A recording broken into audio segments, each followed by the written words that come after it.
Hello friends, आज हम topic discuss कर रहे हैं क्लास 11 से। चैप्टर लिया है हमने डिफरेंशिएशन और जो टॉपिक है वो है first principle. First principle actual में डिफरेंशिएशन निकालने का ही एक तरीका है जो कि नाम से आता है। किस तरह से कि भाई आप डेरिवेटिव निकालिए किसी भी टर्म का, जो मैं भी करके दिखाऊंगा आपको by using the method of first principle. इस मेथड के दो और भी नाम है। पहला नाम तो फर्स्ट प्रिंसिपल ही है, दूसरा नाम एब इनिशियो मेथड और तीसरा नाम डेल्टा मेथड। तीनों में से कोई सा भी मेथड आपको पूछा जा सकता है। आप डेरिवेटिव निकालिए एफएक्स का, जो भी क्वेश्चन आपको गिवन होगा बाय यूजिंग एब इनिशियो मेथड, तो लगाना आपको फर्स्ट प्रिंसिपल ही होगा। तो चलिए पहला क्वेश्चन करते हैं। फर्स्ट प्रिंसिपल के लिए कुछ रिक्वायरमेंट है, वो क्या? आपको एफएक्स चाहिए, वो तो हमेशा क्वेश्चन में ही गिवन होता है। फिर आपको यहां चाहिए होता है एफ एक्स प्लस एच का वैल्यू। इसका सिंपल सा मतलब है, जहां आपको एंगल में x दिखाई दे रहा है वहां क्या पुट कर दो, x प्लस एच। इससे आसान तरीका आपको कहीं नहीं मिलेगा फर्स्ट प्रिंसिपल निकालने का। तो चलिए, अब एक जो फॉर्मूला यूज होता है फर्स्ट प्रिंसिपल के लिए वो क्या है? Limit h tends to 0 f x plus H minus का f x whole upon h. आप फर्स्ट प्रिंसिपल का कोई सा भी क्वेश्चन कर रहे हो, सिर्फ फॉर्मूला यही यूज होने वाला है, तो इसको हर क्वेश्चन के लिए ध्यान रखा जा सकता है। अब एफ एक्स प्लस एच का वैल्यू मैं निकाल चुका हूं। एफ एक्स तो हमारे क्वेश्चन में ही गिवन होता है, इंसर्ट करते हैं इसके अंदर। तो देखिए ना, लिमिट h टेंड्स टू 0। अब एफ एक्स प्लस एच का वैल्यू देखो कितना दिया हुआ है, sine x plus H minus, आप भी माइनस लगाइए, एफ एक्स का वैल्यू कितना दिया हुआ है, साइन एक्स होल अपॉन में एच। अब जरा न्यूमरेटर पर थोड़ा ध्यान दें तो फॉर्मूला लग रहा है साइन ए माइनस का साइन बी। तो क्या होता है sine A minus sine B? Sine A minus का sine B is equal to 2 sine A minus B upon 2 cos A plus B upon 2। अब इस फॉर्मूले को अप्लाई करके इसको सॉल्व करते हैं, जिसमें देखो साइन ए ये पूरा ए कहलाएगा और ये पूरा बी। तो चलिए फॉर्मूले के हिसाब से पुट करते हैं। तो 2 साइन ए माइनस बी, तो देखो a minus B upon 2 cos a plus B, तो a प्लस बी और अपॉन 2। ये होल के नीचे का h एज इट इज रहने दो। अब अगला स्टेप देखिए, माइनस एक्स से ये प्लस एक्स चला जाएगा, क्या बचेगा, साइन h अपॉन 2। तो चलिए अगले स्टेप में वही लिखेंगे। तो कितना बचा अपने पास बचा limit h tends to 0 2 sine, bracket में देखिए क्या बचा, h अपॉन 2, फिर कॉस, यहां क्या बचा 2x प्लस h अपॉन 2, और होल के नीचे क्या है आपके पास, होल के नीचे है h। अब लिमिट की कुछ प्रॉपर्टीज है जो यहां मैं यूज करने वाला हूं, बताता हूं आपको क्या।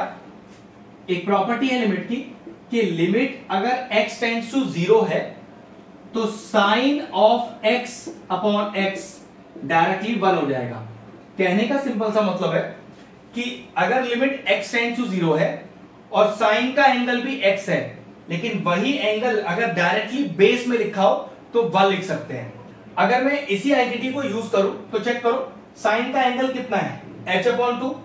मैं क्या करता हूं, नीचे 2 से डिवाइड और 2 से मल्टीप्लाई करता हूं। तो चेक करना है, जो साइन का एंगल h/2 ऊपर लिखा है वो नीचे तो नहीं लिख दिया गया?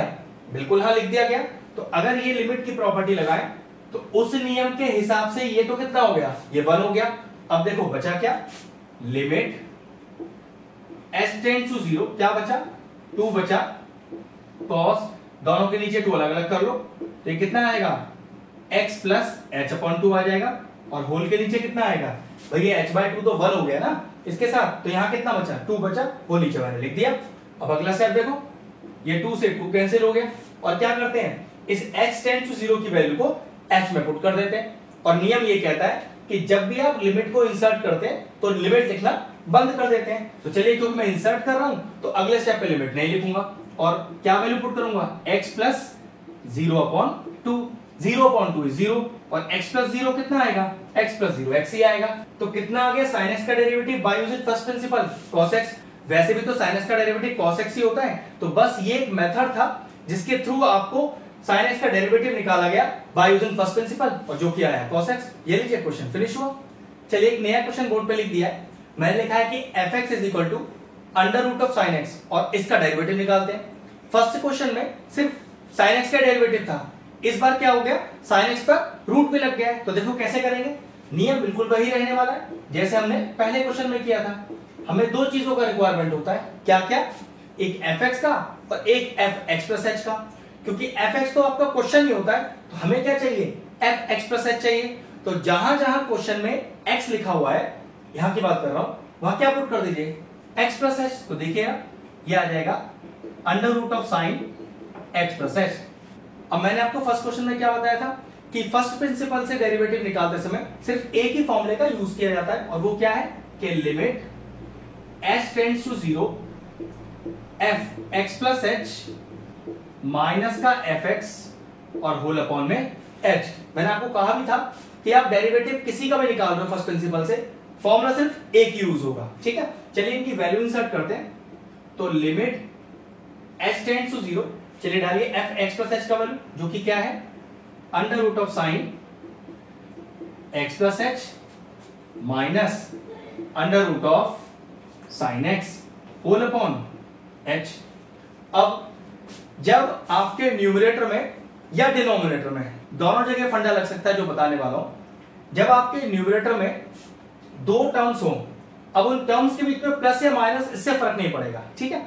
अगर आपके न्यूमरेटर में दो टर्म्स हो और दोनों पे इंडिविजुअल रूट लग रहा हो, तो देखिए क्या कर सकते हो, क्या करो, इस साइन को रिवर्स करके, मतलब यहां माइनस है ना तो प्लस कर दो, इस साइन को रिवर्स करके ऊपर नीचे दोनों टर्म मल्टीप्लाई कर दो। वो किस तरह से, देखो जो भी आपका न्यूमरेटर वाला टर्म है उसका साइन रिवर्स कर दो और न्यूमरेटर और डिनोमिनेटर में मल्टीप्लाई कर दो। देखो कितना आएगा मल्टीप्लाई करने पर, under root of sine x plus H, sign reverse करना है अपने को बीच का, plus under root of sine X whole upon, बिल्कुल सेम नीचे भी कोई चेंजेस नहीं करने, sine x plus H plus under root of sine x.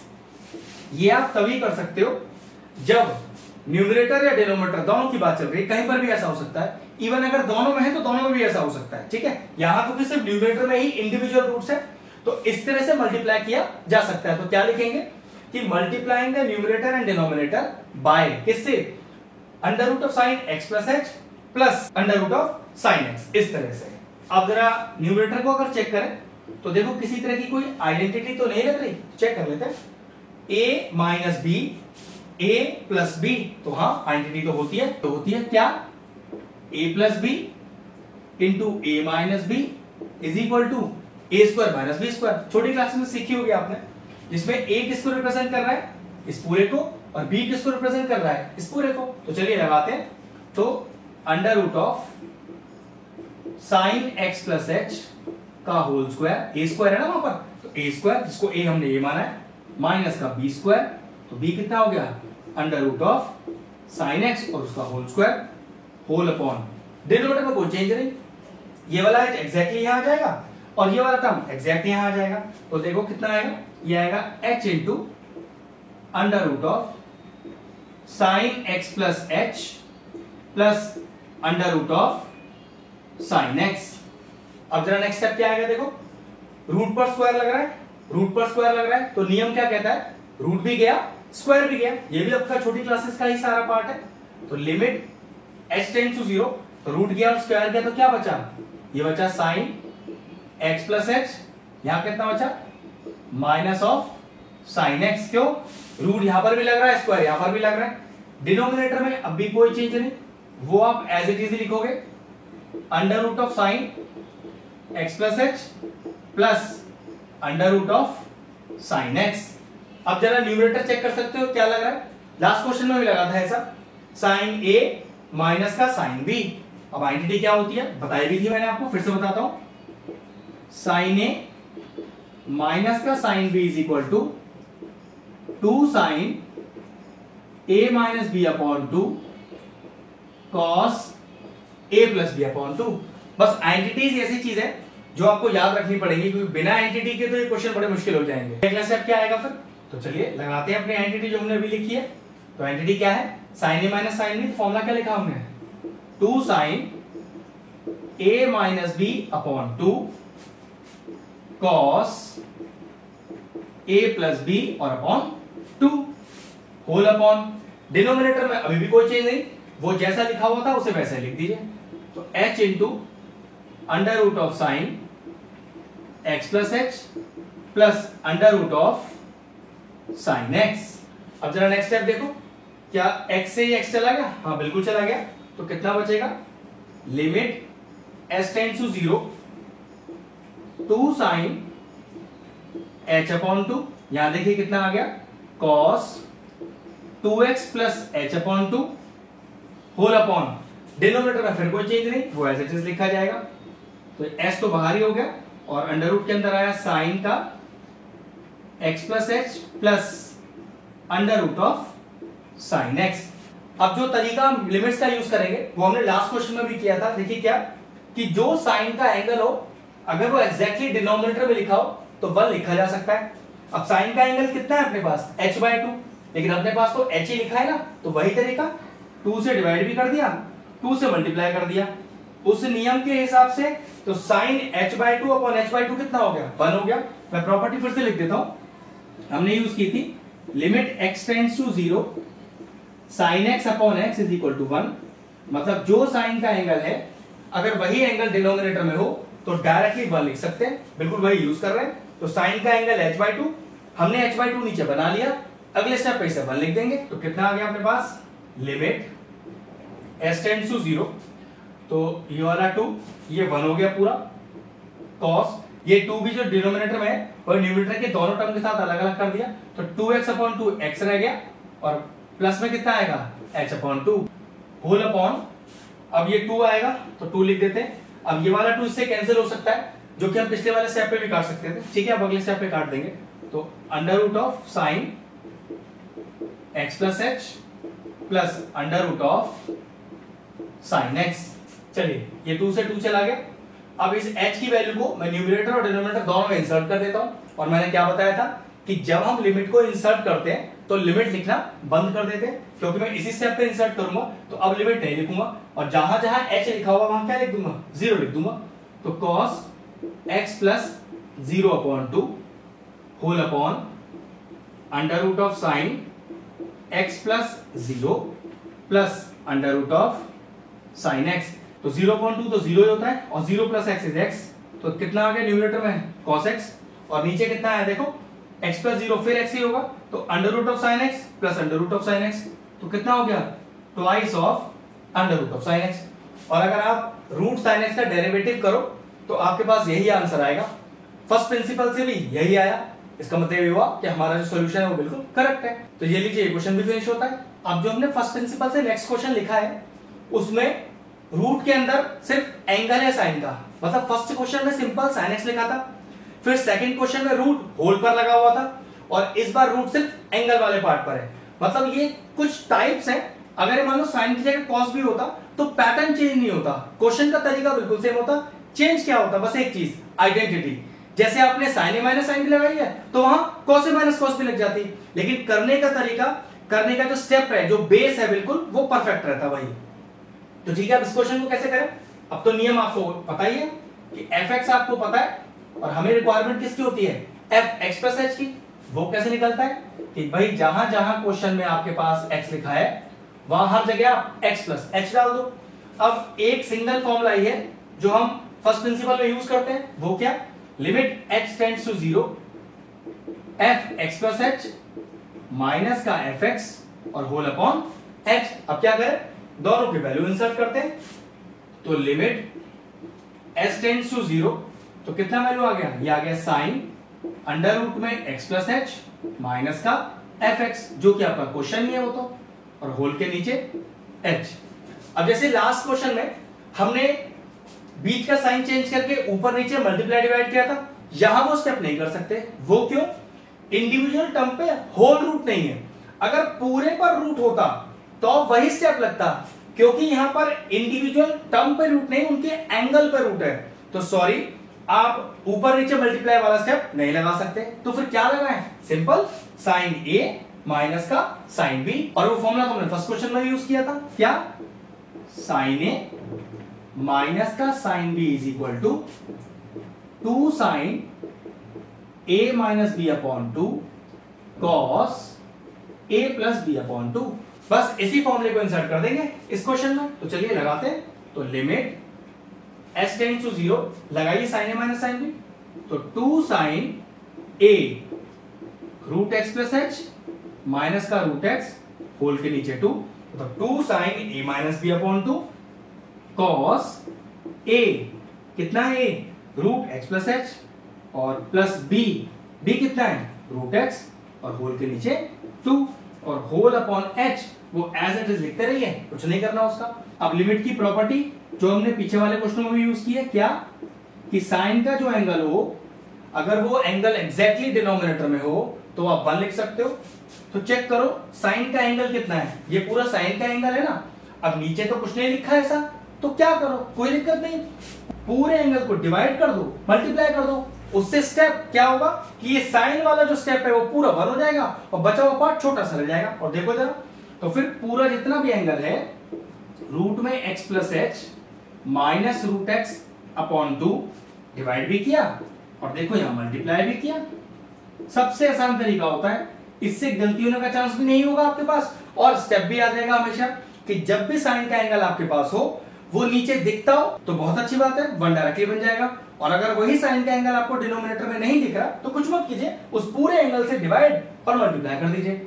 अगर इस प्रॉपर्टी की माने तो देखो ये पूरा हिस्सा इसका 1 हो गया। अब बचा क्या, वो लिख देते हैं। तो नेक्स्ट स्टेप देखिए, लिमिट h टेंड्स टू 0, हमारे पास एक 2 बचा हुआ है, फिर बचा है हमारे पास cos under root of x plus H plus root x whole के नीचे 2, फिर ये होल के नीचे एक h बचा हुआ है, ये सब चला गया, और एक ये बचा हुआ है, कितना under root of x plus H minus का रूट एक्स और होल अपॉन 2। अब एक चीज देखो, क्या इंडिविजुअल टर्म्स पे रूट है? हाँ बिल्कुल इंडिविजुअल टर्म पे रूट है। तो क्या कर सकते हैं भाई, वही बीच का साइन चेंज करके ऊपर नीचे मल्टीप्लाई। चलो इस स्टेप पे कर देता हूं, इनका साइन चेंज करो और ऊपर नीचे मल्टीप्लाई कर दो। तो root x plus H plus root x ऊपर भी मल्टीप्लाई किया और नीचे भी मल्टीप्लाई किया। ये ध्यान रखना, हम जो बेसिक आपको बता रहे हैं ये हर क्वेश्चन में लगेंगे, और आपको स्टेप देखकर समझ में आना चाहिए कि आपको कब मल्टीप्लाई करना है, कब आपको एंटिटी लगानी है, और ये चीज प्रैक्टिस से आ जाता है, ये कोई मुश्किल चीज नहीं है। ठीक है, अब यहां क्या बचा, लिमिट s टेंड्स टू 0, देखो ये 2 से ये 2 चला गया, ऊपर कुछ नहीं कर पाएंगे, एज इट इज ही लिखना पड़ेगा यहां तो। ठीक है, होल के नीचे 2 और होल के ऊपर में h। यहां चेक करते हैं, a minus B, a plus b, identity लग रही है a plus B into a minus b की, क्या होती है a square minus B square. तो लगाइए, तो ये पूरा a है तो स्क्वायर माइनस का बी स्क्वायर और होल अपॉन ये वाला टर्म, इसका कुछ करना नहीं है, इसको तो सिर्फ आपको एज इट इज कॉपी करना है। अब अगला स्टेप देखिए, स्क्वायर भी लग रहे हैं रूट भी लग रहे हैं, तो नियम क्या कहता है, रूट भी गया स्क्वायर भी गया। तो देखो कितना आया, limit s tends to 0 cos under root of x plus H plus root x upon 2। अब हटाओ, ये आ गया x प्लस एच और माइनस का x होल अपॉन, कोई चेंज नहीं नीचे, डिनोमिनेटर तो एज इट इज, और देखो ये वाला h भी है उसको भी लिख दो। अब ये x से एक x चला गया। अगला स्टेप देखिए, नेक्स्ट स्टेप आया लिमिट s टेंड्स टू 0, यहां कोई चेंज नहीं, cos under root of x plus H plus under root x whole upon में 2, यहां बचा h अपॉन अंडर रूट में x plus H plus root x और नीचे एक h, ये वाला, ये लीजिए, ये h से h भी चला गया। अब क्या रह गया स्टेप, ये h की वैल्यू जो 0 है इसे पूरे क्वेश्चन में इंसर्ट कर दीजिए। अब क्योंकि आप इंसर्ट कर रहे हो ना वैल्यू, तो लिमिट लिखना बंद हो जाएगी। चलिए इंसर्ट करते हैं, तो cos under root of x plus 0 plus root x whole upon में 2, 1 upon under root x plus 0, तो लिखने की जरूरत नहीं है उसको 0 को, ये लीजिए। अगला स्टेप देखिए, cos, अब ये कितना आ गया, root x plus root x whole upon 2, और ये कितना आ गया 1 अपॉन 2 रूट एक्स। अब रूट एक्स 2 रूट एक्स हो गया यहां पर भी, तो 2 root x upon 2 upon 2 root x, ये 2 से 2 चला गया। फाइनल आंसर क्या आया, cos of root x upon 2 root x. अब साइन ऑफ रूट एक्स का डेरिवेटिव सिंपल भी करके देखोगे तो यही आंसर आएगा। तो ये लीजिए, फर्स्ट प्रिंसिपल से हमने आपको 3 टाइप के क्वेश्चन करके दिए, एक सिंपल, एक होल पर रूट और एक एंगल पर रूट। तो आज का वीडियो यही फिनिश करते हैं। अगर आपको हमारा वीडियो इंफॉर्मेटिव लगा हो तो हमारे चैनल मैथ्स प्लीज को सब्सक्राइब कर लें और साथ में लगे बेल आइकन को भी हिट कर दें, जिससे आगे आने वाले वीडियोस का नोटिफिकेशन आपको सबसे पहले मिल जाए।